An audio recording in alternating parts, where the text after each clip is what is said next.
Hello बच्चों, कैसे उम्मीद करते हैं बहुत बेहतर होंगे। और नीट 2025 में पढ़ने के लिए आप सब बहुत अच्छे से तैयार हैं। क्या नीट 2025 में आप क्वालिफाई करके गवर्नमेंट कॉलेज में जाने के लिए तैयार है? लेकिन एक बहुत बड़ा रिफॉर्म को लेकर जो अपडेट आ रहा है, जिसमें एजुकेशन मिनिस्टर का भी एक स्टेटमेंट आ चुका है। जो हमारे भारत के एजुकेशन मिनिस्टर धर्मेंद्र प्रधान जी का स्टेटमेंट आ गया है नीट 2025 या नीट 2000 आगे के एग्जामिनेशन को लेकर। सिर्फ नीट ही नहीं, सारे सेंट्रल और स्टेट लेवल एग्जाम को लेकर उनका एक बहुत बड़ा बयान आया है, जिसको लेकर आप लोगों ने भी बहुत कुछ पढ़ा भी होगा। लेकिन क्या इसकी सच्चाई है? क्या एज लिमिट होगा ही होगा? एक हमारे व्यूअर हमेशा कमेंट करते हैं क्या 2025-26 में ये नीट का एज लिमिट हो जाएगा? तो मैं उनको भी आज इस वीडियो में क्लियर कर दे रहा हूँ, और वैसे भी रिप्लाई में पर्सनली भी दे देता हूँ।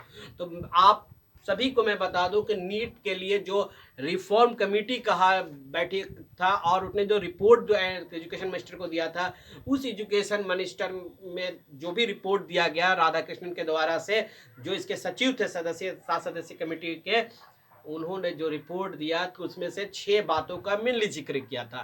पहला जिक्र यह क्या था कि आपके हाइब्रिड मोड का एग्जाम हो। तो पहला इसको भी मैं क्रॉस करता हूं कि हाइब्रिड मोड का अब एग्जाम होने के चांसेस नहीं बचा है। क्यों? इसके पीछे रीजन और तर्क के साथ ही, क्योंकि अब आपको जब वीडियो में शूट कर रहा हूं तो आज में 17 नवंबर है। अब एग्जाम आपका मई में है। अभी क्या लाखों हजारों छात्र जो गांव में रहते हैं उनको क्या प्रैक्टिस करा दिया गया है? क्या वो मॉडिफाई हो गए हैं कि वो ऑनलाइन एग्जाम कंडक्ट कराया जाए? एक डिसीजन नहीं हो सकता है, इसलिए उम्मीद नहीं है कि हाइब्रिड मोड में एग्जाम हो। दूसरी बात है, इसमें कुछ रिमूव किया जाएगा, यानी कि जो भी रिफॉर्म किया गया है रिपोर्ट में, क्या उसमें से कुछ एक्सेप्ट होंगे। आपको ये पता होगा 2017 में एज को लेकर बहुत बड़ी बात कही गई थी, वहां पकड़ किया गया था। फिर दूसरी बात 2002 में भी कंफर्मेशन किया गया। आप अगर डेटा देखो 2017 2002 का जाए, जब आप कल देखोगे, जब एग्जाम होते थे स्टेट लेवल में 2017 में और 2002 के बाद, तो इसमें भी एज लिमिट की बातें कही गई थी। तो एज लिमिट के बारे में क्लियरेशन कर दिया गया, और एकाएक इतना जल्दी एज लिमिटेशन नहीं किया जाएगा, पॉसिबिलिटी नहीं है। ठीक है ना? ये बात कंफर्मेशन है कि आप एकदम क्लियर रहो। मुझे एक जो एक्सपर्ट कमेटी टीम की जो रिपोर्ट है उसको स्टडी करने के बाद, और बहुत से हमारे जो एजुकेटर हैं उन सभी के व्यू के पॉइंट्स ऑफ व्यू के, और फिर न्यूज़ मीडिया पार्टिकल्स का देखने बाद आता है कि एज लिमिट होने की चांसेस नहीं है। तो खैर, एज लिख के लेके आप ज़्यादा चिंतित ना करो। दूसरी बात है, चांस को लेकर भी एज ये आप चांस जो है वो भी आपका लिमिट नहीं होने वाला है। ये 3 चीज़ें तो अभी पॉसिबिलिटी नहीं हो रहा है। खास करके एज लिमिट नहीं होगा, अटेम्प्ट लिमिट नहीं होने की चांसेस है। ये कहीं से नहीं लग रहा है, क्योंकि पुराने ही सरकार का ही निर्णय है जिसमें इन सब बातों को खारिज कर दिया गया था।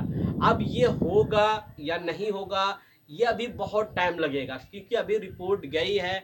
उसके बाद अब जो है इलेक्शन का टाइम आ गया, हर स्टेट में मैक्सिमम जगह इलेक्शन चल रहा है, तो नवंबर दिसंबर तो ऐसे ही बीत जाएगा।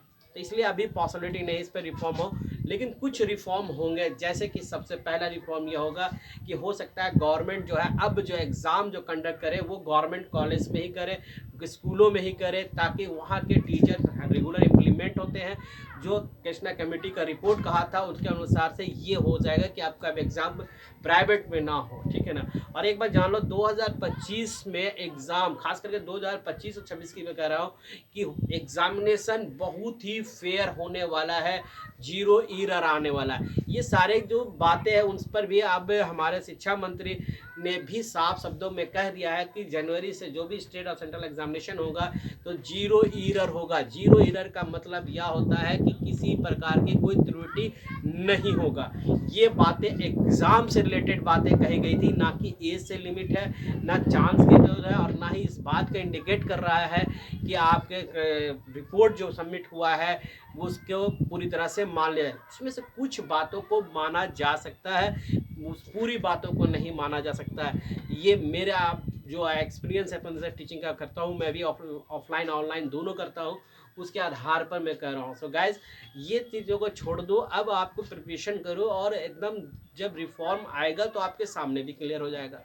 तो इन सब बातों से छोड़ के बच्चों आप पढ़ाई पे ध्यान दो और अच्छी अपडेट के लिए चैनल जरूर सब्सक्राइब करके रखोगे, क्योंकि ये चैनल सिर्फ और सिर्फ नीट के बारे में इंफॉर्मेशन बुलेटिन जारी करता है, यानी इंफॉर्मेशन आपको तक पहुंचाता है जो रिपोर्ट आता है।